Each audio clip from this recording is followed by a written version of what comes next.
The sweet old lady rocks rhythmically in her recliner. Her head nods often in approval as she agrees wholeheartedly with her favorite evangelist late this evening. This has been Mrs. Weatherford's routine every night since her late husband left her alone and vulnerable. The preacher is hitting his groove on this exciting paid advertisement. The love of God is unyielding. His grace is amazing because it is neither earned nor taken, nor it is free. All he requires is that you receive his gift. All Christ wants from you is to understand that you are no longer condemned and to go forth and make the world a better place through love and compassion, through the word of the Lord. The sweet old lady increases her rocking pace in childlike excitement as the words of the Lord ring true in her heart. As she turns and gestures to the young Girl Scout tied to the dining room chair, she can sense the Holy Spirit's message getting through by the tears of joy streaming down the saved child's cheeks.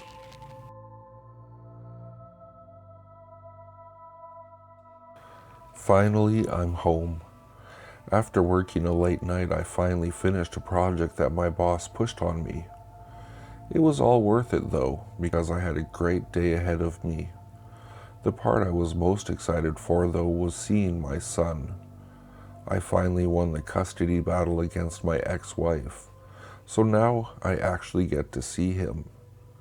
I fixed up my old spare bedroom for him, although it looked bland and all white. I figured we would have some spare time later and we could make any changes he wanted. I lumbered up the stairs, and when he finally heard I was coming, he quickly called me into his room. "Daddy, I can't sleep. There's a monster in the window." Monsters? Huh, that's original for a kid. "Oh, don't worry about that. It's just the tree's branches blowing in the wind. See?"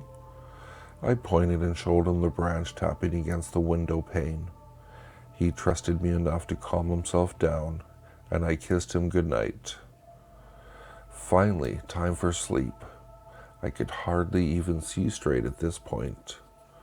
I walked across the hallway and collapsed into my bed. I had too much on my plate to be dealing with monsters. I had to go with him to school the next day to get him signed up in our district. I had to buy him school clothes. I couldn't even think straight. That's when I heard him calling again. Man, I love the kid and all, but I needed some sleep. "Daddy, the monster is back again," he shrieked. I looked to the window. Nope, nothing but the tree's branches. I walked over, and to prove it to him, I opened the window and turned back to him. "See? It's nothing but the tree. I told you. Now go to sleep. You've got school in the morning." He was a little startled from what I could see, but what could I do? I was just too damn tired. Again, I fell into the comfort of my bed. Then I heard a cry, and I had just enough time to wake up, and I'd had enough of this. "Fine, I'll just sleep in your bed with you. If you see any monsters, just hold tight to me." I walked back into his room, pulled back his red blanket, and lay next to the kid. While I lay, eyes closed, my mind started wandering. Didn't I buy white sheets for the bed? I looked at my son's slit neck and realized my mistake. That's when I heard the monster. Except it wasn't tapping at the window glass.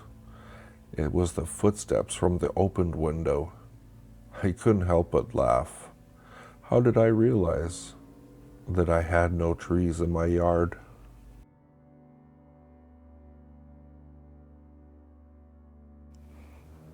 I sat on the bus on my way to school, listening to music and paying little to no attention to the other students. At one of the stops, my mind snapped back to reality. I looked towards the small house. Tommy's house, I thought. A hand slipped through the drapes of the window and waved the bus driver to move on. He's sick, I thought, paying no large amount of attention to the situation. The day flew by. I watched the local news channel after school, and what I heard paralyzed me. Tommy's entire family was murdered that day by an unknown suspect. After hearing this news, I moved back up to my room and quietly fell asleep. The next day, I sat on the bus. We drove past Tommy's house, and the bus driver, unaware of Tommy's family's fate, stopped at his home. I was about to get up and explain to her what had happened, but something caught my eye. A pale hand slipped through the drapes of the window and waved the bus driver to move on. I sat on the bus, terrified.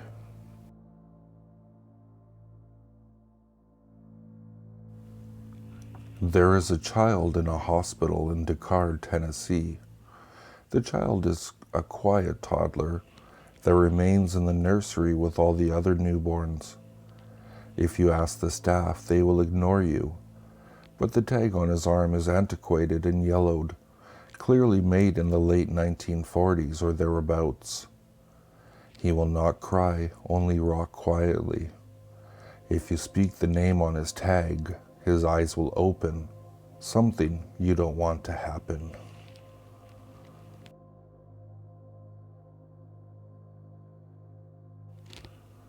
On the Japanese island of Okinawa, there is a house near the Kadena Air Force Base that was left abandoned after a man killed himself, his wife, and his 2 children inside.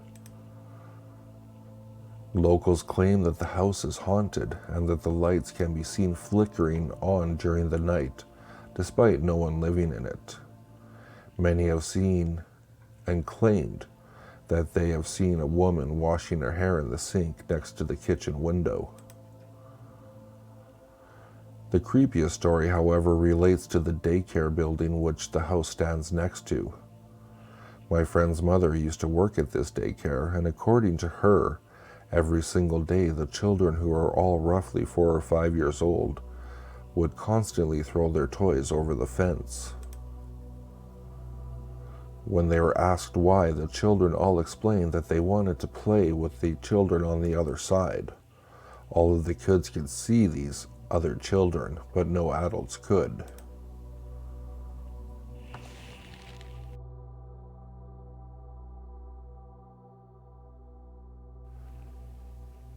In the long forgotten annals of human history, there is a being. This being is not of this existence. I doubt it exists outside of our own imaginations, but that does not stop it. No more than you can stop nature. Once you learn of this being, it finds you. Not unlike a parasite, it leeches off your doubts. Not any old doubts, but your own doubts that it even exists in the first place. This would be harmless if it wasn't for the fact that the more it leeches, the more you believe. The more you believe, the stronger it becomes. And when every fiber of your being believes, well, I'll leave that for you to find out.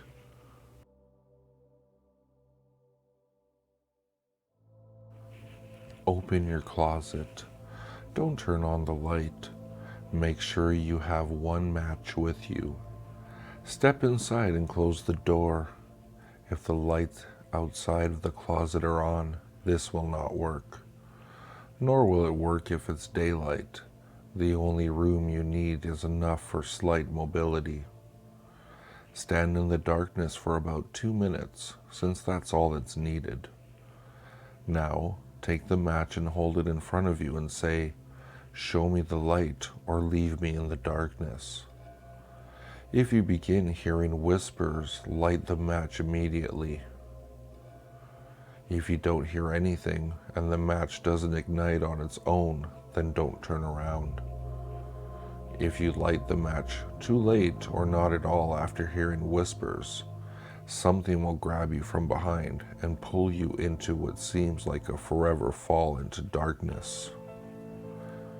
If you do manage to light the match in time and nothing happens after, open the door slowly and get out. Then close the door, but do not look inside. From then on, never look inside your closet without the light on at all.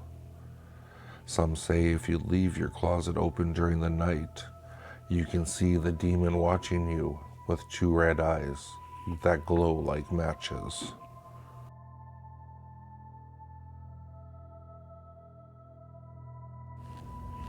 There were 3 boys who loved watching horror movies. One day, one of the boys received a parcel in the mail. There were no stamps on the mysterious package, and no name or address was written on the front. The boy had no idea who it was from.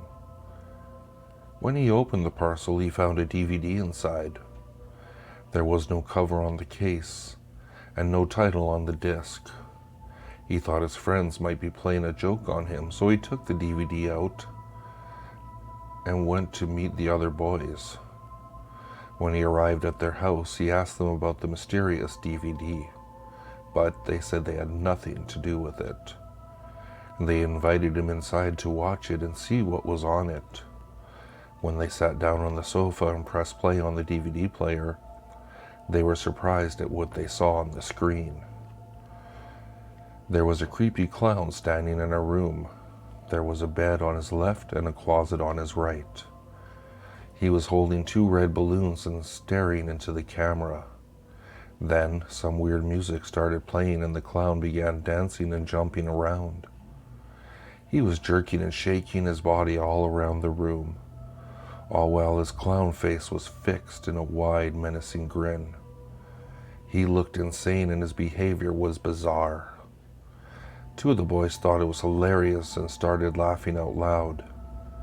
After a while, they noticed the 3rd boy was very quiet. When they turned to look at him, they could see his face was white as a sheet and his eyes were wide in terror. "What's the matter with you?" they asked. "Why aren't you laughing?" The boy replied in a meek voice, "That's my bedroom."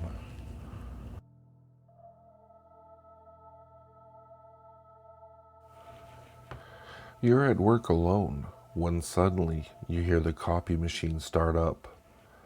You walk out to take a look at what's going on and see several copies filling the tray. Picking up one of the pieces of paper, you discover that it's a copy of a picture depicting you sitting in your office chair, dead, with your eyes torn out and your throat cut. The others are the same picture, but taken from increasingly bizarre angles. There is no original picture in the copy machine.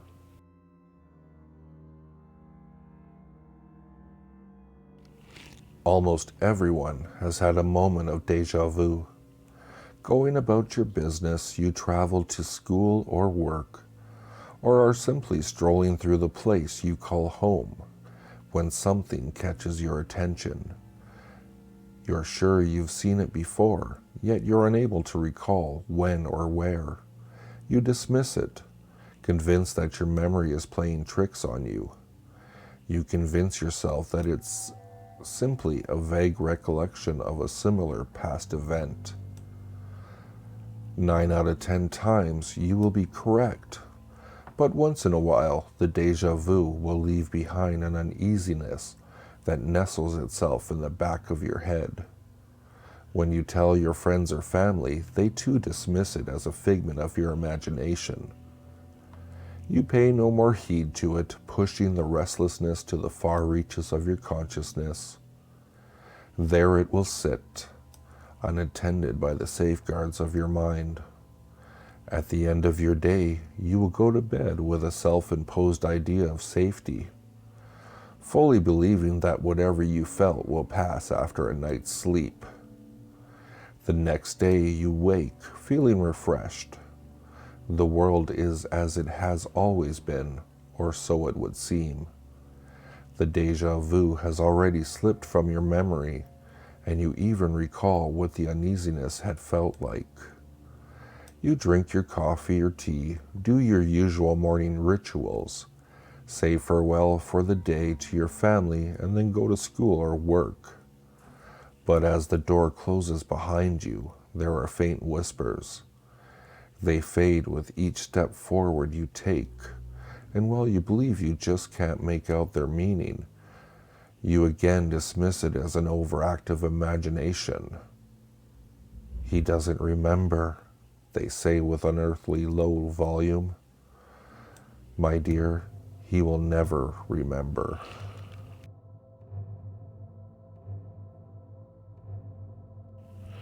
Doctors and nurses digging through my head, stitching through psyche like needle through thread, picking through all the places in my mind, searching for something that they'll never find, looking for feelings and workings and cures.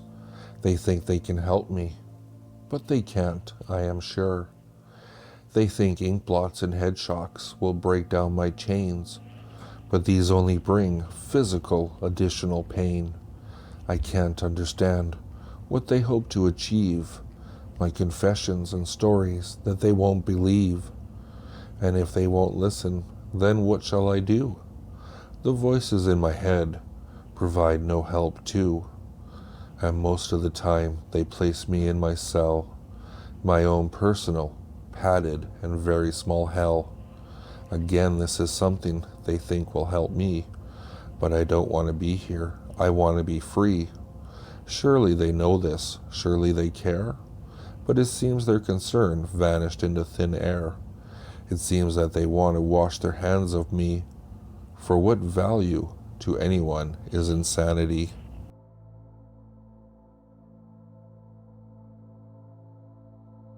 When I was in elementary school, my father would often take me hiking in the mountains.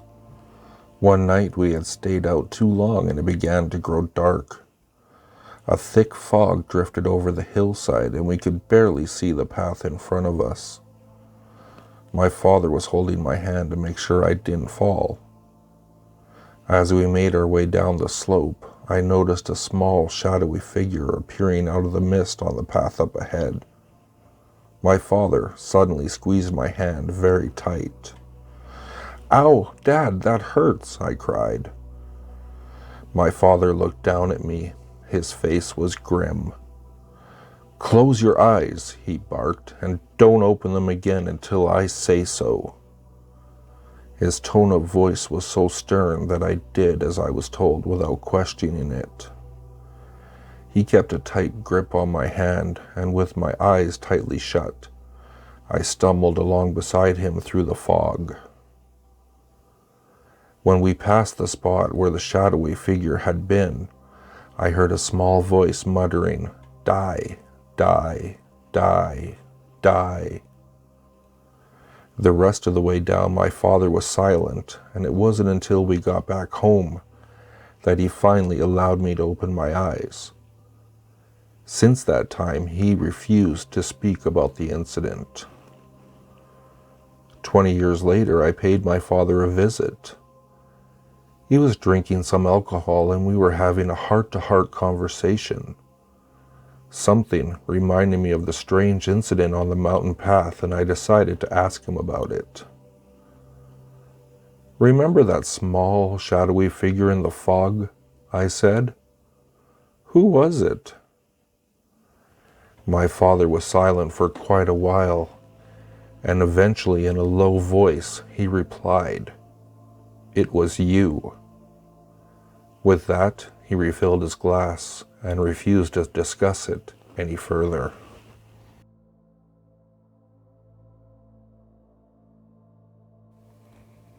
Don't look up at the mirror. You know how that always goes. They look up at the mirror and it's right there, just behind them. Just stare down and turn the sink handle. Reach over for the towel. No, whatever you just felt isn't there. Bring your hand back. You don't need to dry them anyway. You're going to bed. Keep your head down. Keep your hair over your face like a visor. Look at your feet when you turn around. Now pull open the door. Don't look ahead down the hall. Of course, it'll be standing right there watching you. Just keep looking down. Act like you're half awake. Maybe you can fool it. Turn left and go straight ahead. Don't look down the left or the right halls as you reach your door. Don't even indulge your peripheral vision. Just get there. Go to your computer and turn off the screen. You know exactly where the switch is. Don't look at what's flashing on the screen. You know that whatever is on there isn't what you left it on. Just kneel and hold the power button. It should only take 5 seconds or so. Come on, now turn and walk to your dresser just like before. No, don't look at its feet, look at yours. Keep looking down and walking. Don't walk too slow, don't walk too fast. Pull off your shirt. Don't take forever getting things off. Do it quickly. Same with your pants. Careful, don't trip yourself. Open the drawer and just put them both in. Who cares if it's just one for shirts? Don't look what else is in there, just close it. Some of the shirts got caught at the top. Open it again, shove it in, close it. Okay, now turn again, look down. Don't stand too close to the bottom of the bed. Don't let it grab your ankles. Just get on the bed. Now, move the pillows and lie on your side with your back to the wall. Keep your eyes closed. Ignore the freezing wall. Grip the covers from the inside tightly in case it tries to pull them off. Keep your eyes shut. Don't listen to it. Keep your eyes shut. Go to sleep.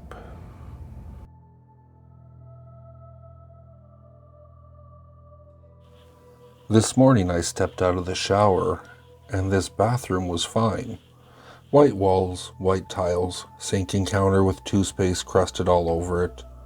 3 out of the 4 light bulbs over the mirror were still good. 100-watt, clear bulb, blinding bright in the small white room.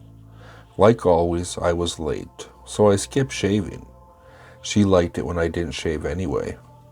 I was thinking about doing mutton chops. She'd get a kick out of that. I passed the mirror and noticed I was grinning. I didn't even know I was grinning.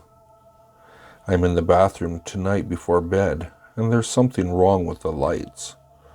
All 3 are on again, but they glow kind of brown, and don't really light up the rest of the room. I should get more bulbs from the kitchen. I should, but I'm busy. The date was shit, and she shut her apartment door on me. You'd think that would wipe off this stupid grin from this morning, but I came back into the bathroom and, in the mirror, my face was still doing it. If I touch my face, it doesn't feel like a grin, but there it is in the mirror. In the brown light, it's hard to make out, but have you ever actually counted how many teeth show when you smile? I lean in close. 1, 2, 3, 4. I didn't know my mouth was so wide. 9, 10, 11. I can't do mutton chops after all. The corner of my lips are out to my ears. It still doesn't feel like a grin, but keep counting for curiosity. 36, 37, 38, 39.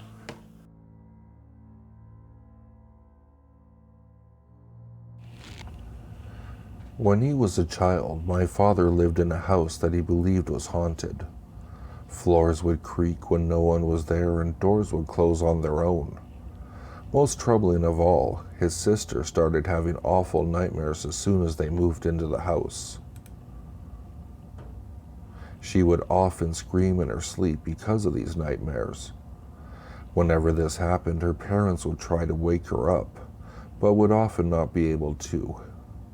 When she finally woke up, she would cry and say, "The man was getting closer to my bed again." She described the man as having half a face because part of his head was missing. Her mother was so disturbed by this, they took her to therapy, which didn't help. A few months later, while she was vacuuming her daughter's room, Her mother heard some solid, larger-than-dust objects getting sucked up. She opened the vacuum to see what the objects were, and they found a handful of human teeth. This was the final straw. Her mother called around to find out about the history of the house. It turned out that the previous owner had shot himself in the head in my sister's room. They moved shortly after, and my aunt never had nightmares about the man with half a face again.